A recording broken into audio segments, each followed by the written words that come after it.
Las señales del mercado, la trastienda del poder, los personajes claves del mundo empresarial y, ¿por qué no?, innovación, startups y tiempo libre. Por la 100.1, un espacio para conversar e informarse. Esto es DF en Infinita. Un temazo nos trae hoy día María José Gutiérrez. ¿Cómo están, María José? Hola, muy María bien, José. ¿Y ustedes? Muy bien también. Pues temazo que pudimos leer el fin de semana. Usted lo presenta, de hecho.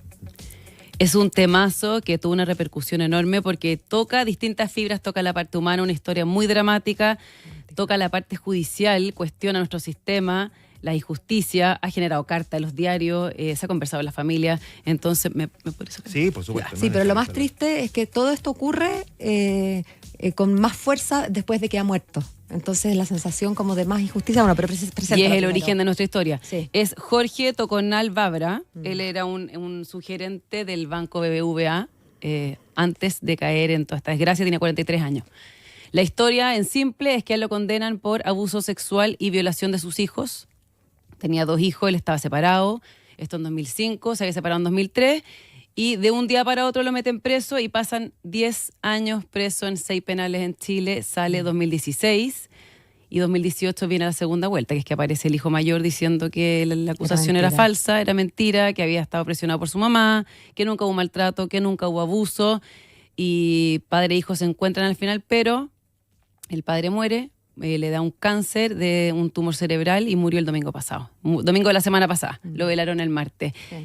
Lo velaron ya en buena relación con el hijo leyó una carta, firma de hecho en el obituario le pone a mi amado papá, pero él murió culpable porque la justicia no lo reconoció todavía inocente, presentó un recurso el 31 de julio, recurso de revocación, revisión a la Corte Suprema, que ellos esperaban que se fallara en agosto. No pasó, septiembre no pasó. Y por lo tanto él murió sin ver... siendo culpable. Y de hecho... Perdona, en el caso de su hijo mayor, ¿no? Porque ¿qué ocurrió con el otro hijo? Porque las denuncias eran respecto a los 2 niños, ¿no es cierto? Las denuncias eran de los 2 niños, era violación al mayor y abuso al segundo. ¿Y ese el menor tenía 4 o 5 años cuando pasó esto, entonces siempre se tomó el testimonio del mayor. Ya, perfecto, pero el menor nunca se retractó ni nada por el estilo. Nunca se retractó y no volvió a ver a su papá. La última vez que lo vio fue a los 5 años, no se vieron nunca más. Pero el hecho de que se retracte una de las víctimas tiene un impacto, me imagino, muy relevante. La justicia se toma sus tiempos vaticanos, ya sabemos. Pero ¿cuánto pudo haber incidido también en que la justicia demorara en el hecho de que al menos había un segundo caso en el que no había una retractación de parte de la víctima? Claro. Sí, ¿cómo saberlo? O sea, no es una pregunta que probablemente yo al menos no tengo la respuesta ni me atrevo a adelantar una respuesta. Pero podría haber sido declarado inocente respecto de uno, pero no respecto a los 2, ¿o sí? Pasa no que lo vamos a ver, la justicia no resuelve. Si se muere, el caso se cierra automáticamente. La verdad es que la muerte es causa de sobreseimiento o de que queden las cosas como están. Sin embargo, entiendo que en este caso se va a pedir expresamente, o que el hijo tiene ganas de pedir expresamente, que la justicia se pronuncie post-mortem, digamos, como una manera de resarcir del fondo el buen nombre del padre y bueno, como un poco intentar reparar, si es que cabe usar esa palabra, post-mortem, lo que no pudo ocurrir mientras él estuvo vivo, ¿no? Perfecto. Pero eso es algo que tiene que acoger la justicia y no tengo claro que vaya a ocurrir. Desde el punto de vista, solamente desde el punto de vista judicial, ya en sí mismo la historia es fascinante, digamos, desde la perspectiva del debate que abre, ¿no? O sea, y abre además, perdón, Juan Manuel, tú sabes que en Chile, si que tú has sido condenado erróneamente, la Constitución te da derecho a una indemnización, digamos, a exigir una indemnización. Eventualmente, a pesar de que, habiendo conocido algo a Jorge Tocornal, nunca estuvo en su cabeza no iba por ahí, digamos. No iba por ahí, pero él quería que se limpiara su nombre y por lo mismo totalmente, pero él podría eventualmente, hubiera podido eventualmente, si es que era declarado inocente, haber, digamos, seguido por esa vía también. Ya, ahora. Te dejamos hablar de vuelta porque vino a contarnos la historia y nosotros estamos llenos de preguntas. Vamos al origen de la historia. Nos gustan las preguntas nosotros con la pregunta.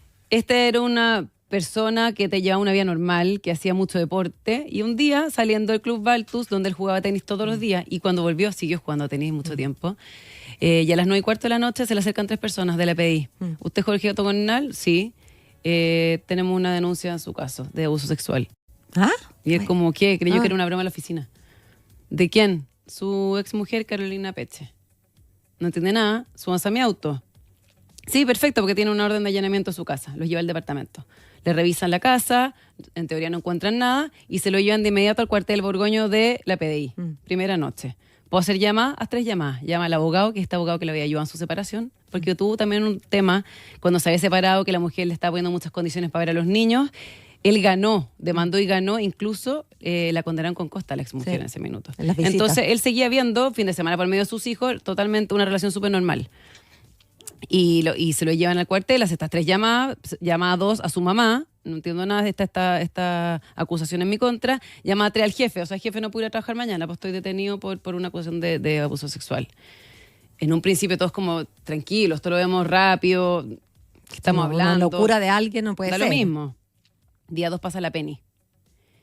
Y ahí ya en la penitenciaría lo llevan al callejón, a la calle de los principiantes, y empiezan a pasar los días, lo llevan a declarar y le dicen culpable, 11 años. Después apela, Corte Suprema. Corte Suprema falla a favor de él, la segunda sala.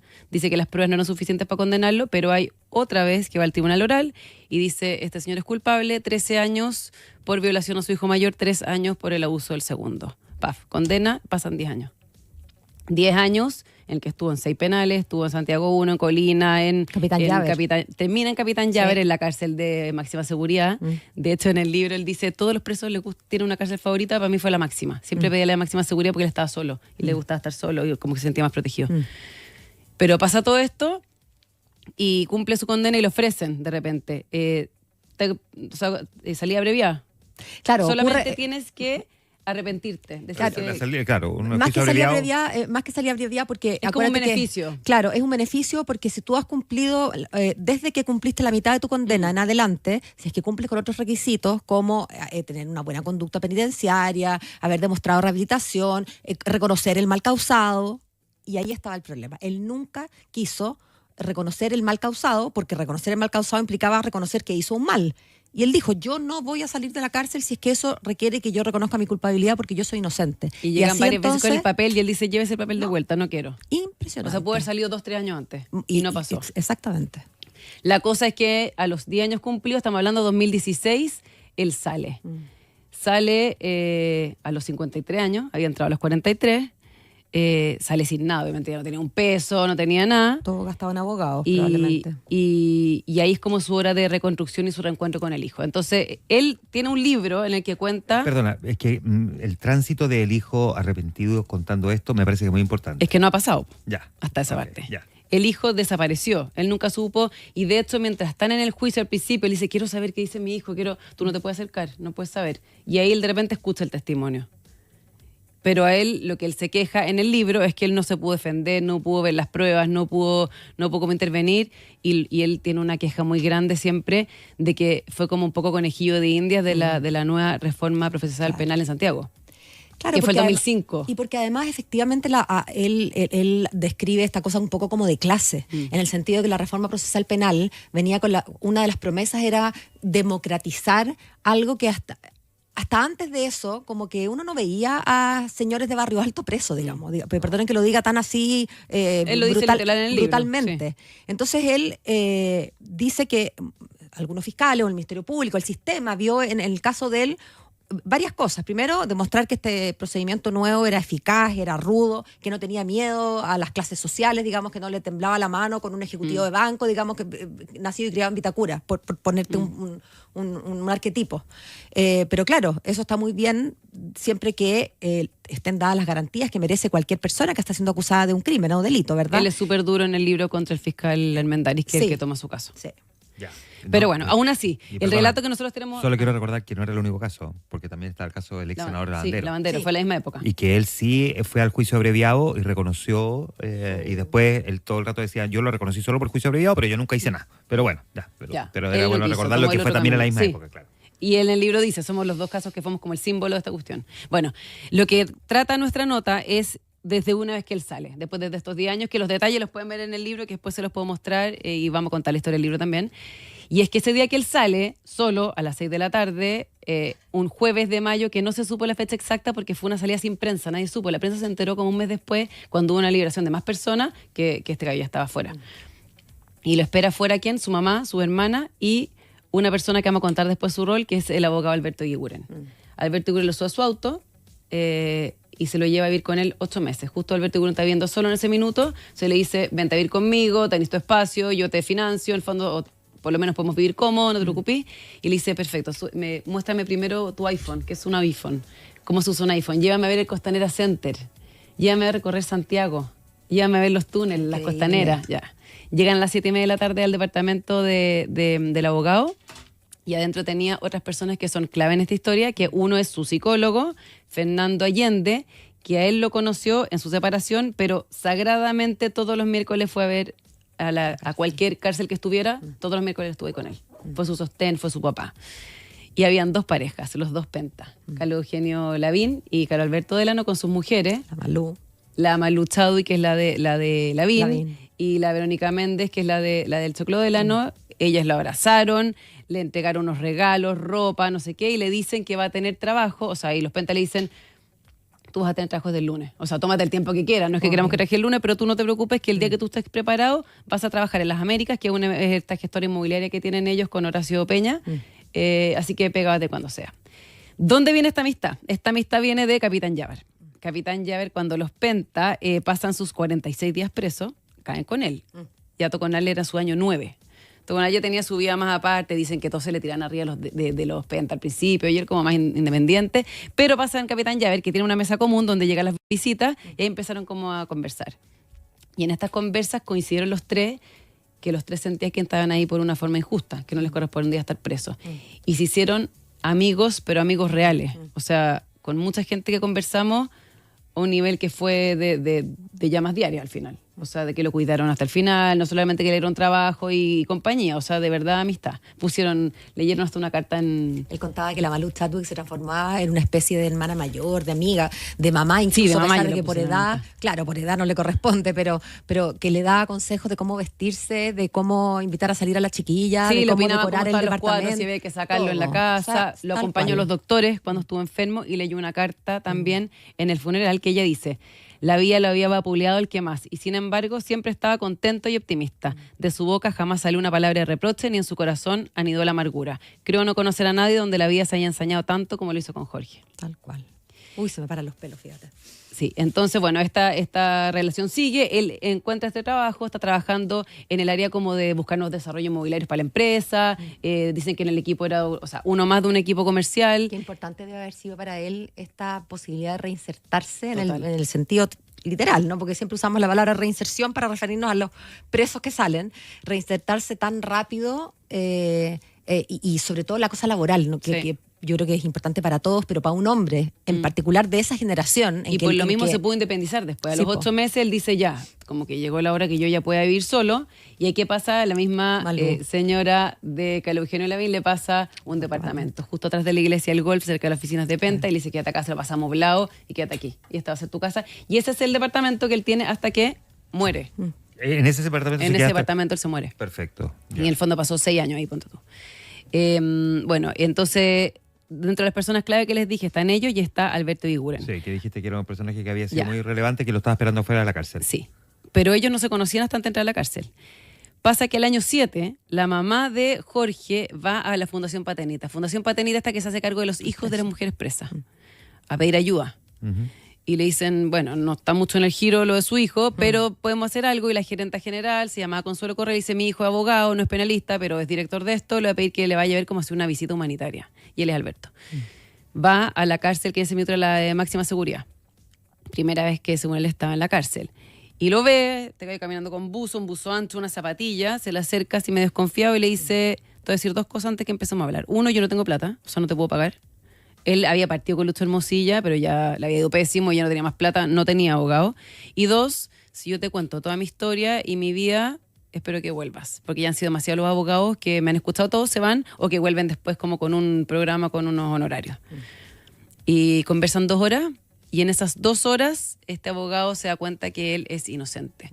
Por ciertos hechos que le dijo, por el relato dijo, por la forma en que le habló de sus hijos protegiéndolo, y le creyó. Y desde ahí entonces vuelve el día siguiente y le dice, estoy contigo, me comprometo y no te voy a dejar solo. ¿Qué es lo primero que tenemos que hacer? Y él le dice, sácame de acá y llévame a Capitán Llaver.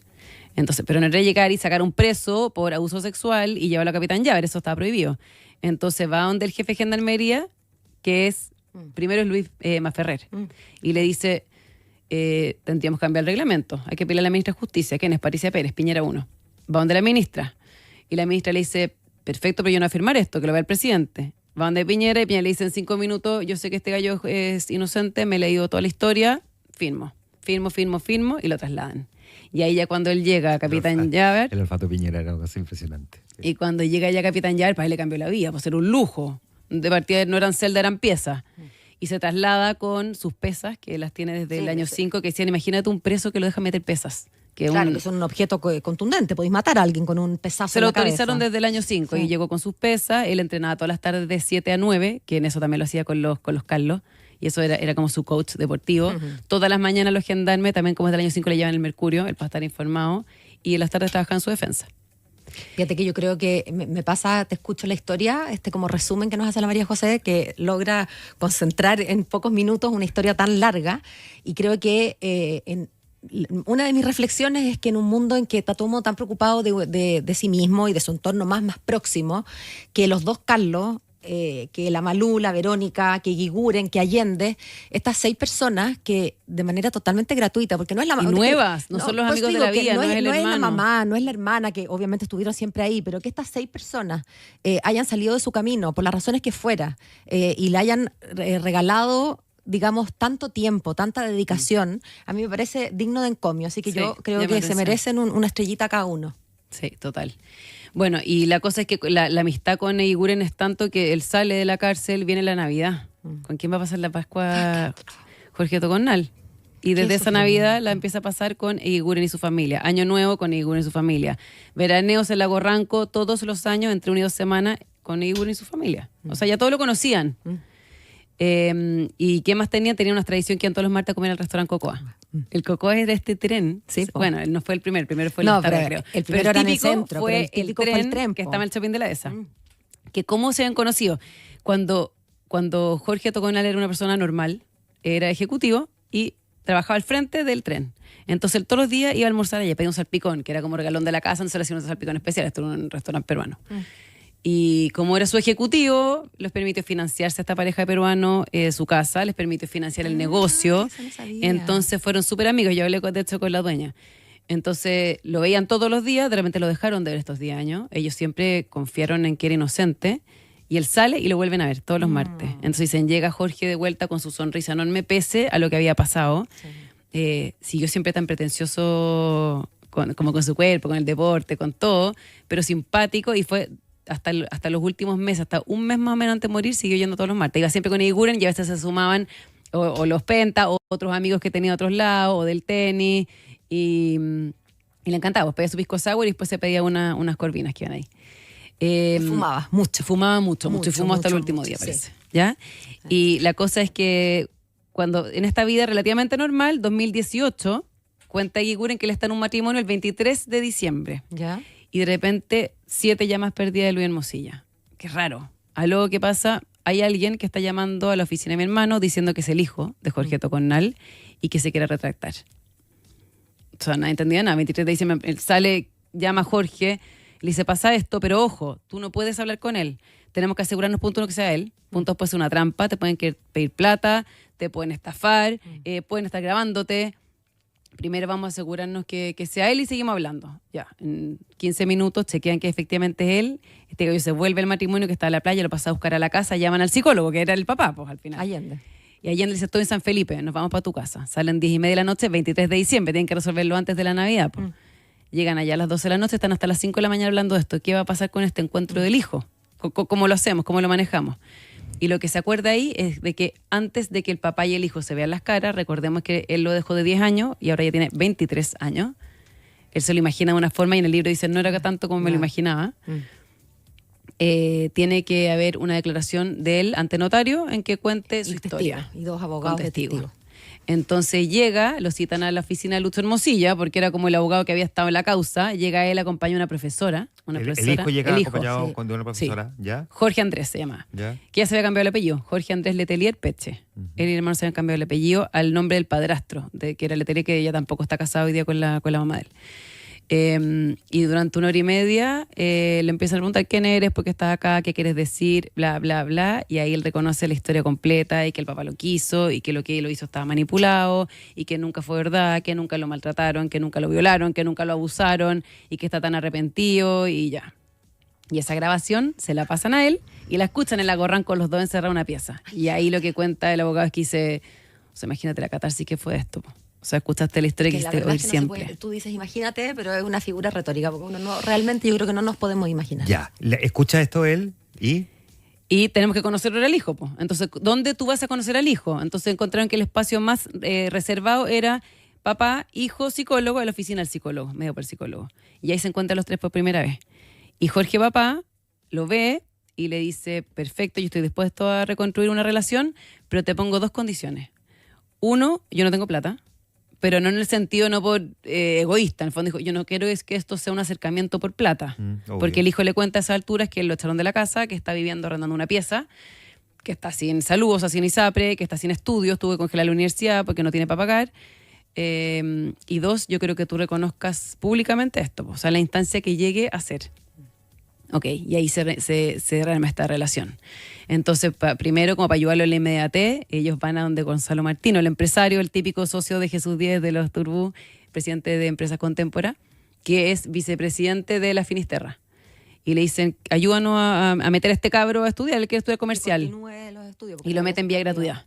Entonces, vía gratuidad entra a la FINI y además le dan un trabajo a la FINI, cosa que él pueda tener un poco de ingresos también para poder solventar. Y ahí empiezan a reconstruir la relación con el papá. Y todos los domingos almorzaban juntos y se juntaban también en la semana, un día por semana. El hijo ya quería cambiarse el apellido, o sea, en el fondo cortó con la mamá también y ahora estaba en trámite y quiere iniciarlo ya oficialmente de llamarse Jorge Andrés Tocón Alpeche y en el obituario él firma Jorge Andrés Tocón Alpeche, pese a que en su carnet hoy día sale Letelier. Ya, entonces con el hijo ya estaba todo bien. Pero había una última pata, que es esta, que él quería que su historia estuviera contada por él.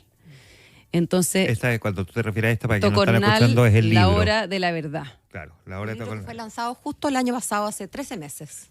Entonces, él dice, quiero contar mi historia con hechos que yo tenga respaldado y se acerca a varias editoriales. Y ninguna le dice que sí. No, hagamos una novela, no, pero déjame meterlo por acá. Él dice, no, es que yo no quiero una novela, quiero una cosa que sea escrita por mí con mi historia. Y con su estilo, además. Y con su estilo. Entonces dice, no, perfecto, lo escribo solo. Y lo hizo él solo sin editorial. Va lo mismo darse una vuelta para hacer una serie. Y le dice lo mismo, pues veamos, para hacer una serie como con novela, media ficción. No se concreta nada. La cosa es que él hace este libro, pasa por un par de gente que se lo lee, entre ellos Alejandro San Francisco, el historiador, y lo lanza el 5 de septiembre de 2024. Fecha importante. Lo hace en la Galería Arte Espacio. Ellos pensaban que iban a ir 30 personas, llegaron 120, cuentan testigos que había gente hasta la calle, entre ellos estaba el hijo, estaba camuflado, o sea, no lo nombró él, pero todos cachaban que estaba ahí en el lanzamiento, y quien lo presenta el libro lo presenta el psicólogo junto con la Javiera Blanco. ¿Por qué la Javiera Blanco? Porque ella también, cuando fue ministra de Bachelet, a él lo sacan de Capitán Llaves, lo mandan de vuelta a la Penny, y él estaba desesperado, la penitenciaría y quería volver, y ahí que hubo que hacer pedirle no a la ministra, y la ministra fue clave y lo ayudó. Y tan clave que presentó el libro, tan clave que también mandó un obituario en el Mercurio la semana pasada. Bueno, la cosa es que ese día la gente comenta que Toconal estaba feliz. O sea, primera vez que de verdad lo vieron feliz. Y eso era 5 de septiembre, acuérdense. 6 de septiembre lo llama el doctor. Él, ¿qué le pasaba? Él era tenista, dijimos, era súper deportista, está con un problema de una rodilla, como que se le queda media trancada. Partió por el kinesiólogo, del kinesiólogo se fue al traumatólogo, el traumatólogo le hizo una serie de exámenes y esos exámenes estuvieron listos el 6 de septiembre. Y lo llama el doctor y le dice, tienes un tumor cerebral y no está nada bueno. Entonces, ahí empieza a darse la vuelta por los doctores, pasa por Mañalich, que lo deriva a otro, a un Yáñez, etcétera, y el 28 de septiembre termina operándose en la clínica alemana. Era un tumor que estaba en el lado derecho del cerebro, que me explicaban que es una pelota así, él los bordes no los sacó para no pasar a llevar lugares del cerebro, entonces el fondo optó por sacar la masa interna y después muchas quimio, mucha radio, más quimio, pero y que ya estuvo bien, tuvo su veraneo normal, fue lo mismo a Lago Ranco. Lo lindo fue que es la foto que nosotros ponemos en el reportaje de F+, que le está soplando las velas, su último cumpleaños fue con el hijo, por primera vez que el veraneó con el hijo, que es a la casa de Iguren llegó con su hijo Jorge Andrés. Y nada, dicen que estaba bien, que estaba tranquilo con sus quimios, que seguía con sus martes de cocoa y que en mayo ya se le empezó a ver mal. Mal, que se le queda una patita un poquito atrás, eso significa que se podía caer, y se le empezaron a trabar las palabras, y en el fondo, ¿qué pasó? No es que le dio metástasis, sino que se llenó de tumor en la cabeza.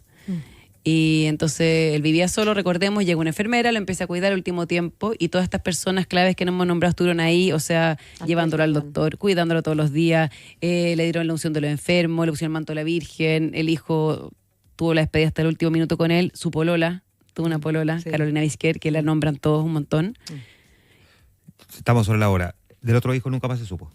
Del otro hijo nunca más se supo. Pero es que hay un dato que es muy importante. 2 datos importantes rápido. 22 de abril, el hijo da el testimonio oficial en la fiscalía. El hijo mayor. El hijo mayor. Que eso no existía porque la prueba de Hermosilla no fue aceptada, porque no era un notario. En un lugar privado, claro. Eso pasó. Y otra cosa que fue clave fue el recurso que se presentó el 31 de julio. Entonces, nada, y antes de morir, rapidito, él le pidió a Eguiguren que agradeciera públicamente el minuto que él ya no pudiera estar a 4 personas. Y esto lo voy a leer rapidito. Le dice, en su nombre, quiero agradecer a unas pocas personas que se dieron por entero por Jorge, por darle su cariño, su apoyo infinito y su amor. Me refiero a Jorge Andrés, su hijo, a quien siempre adoró, entendió y apoyó. A la Carola Vizquer, que era su pareja, que lo acompañó en cada paso en su última etapa de vida, en cuyos brazos Jorge partió. Se murió el domingo a las 7:20 con ella. A 4 inmensas personas que fueron de una generosidad y amor infinito con Jorge. La Malut Saudi, que Carlos Eugenio Lavín, la Vero Méndez y el Choclo Delano. Y finalmente, informe especial a Fernando Allende, su amigo y consejero, que lo acompañó y asesoró los últimos 25 años y estuvo con él cada miércoles durante todo el tiempo que estuvo privado de libertad y después también. Él fue un padre cuya opinión y consejos él siempre escuchó. Entrañable amigo, descansa en paz, porque en el cielo sí existe la justicia. Increíble, ¿eh? A todo esto, para que las editoriales se lo sepan, el libro está agotadísimo. Sí. No hay por dónde encontrarlo. Se perdieron un tremendo libro. Qué gran relato el que hemos tenido hoy de una historia increíble también en el reporteo de María José Gutiérrez del Diario Financiero. María José, gracias. Gracias a por usted. compartir esto con nosotros. 7:37. Esto fue de F en Infinita, un espacio para conversar e informarse por la 100.1.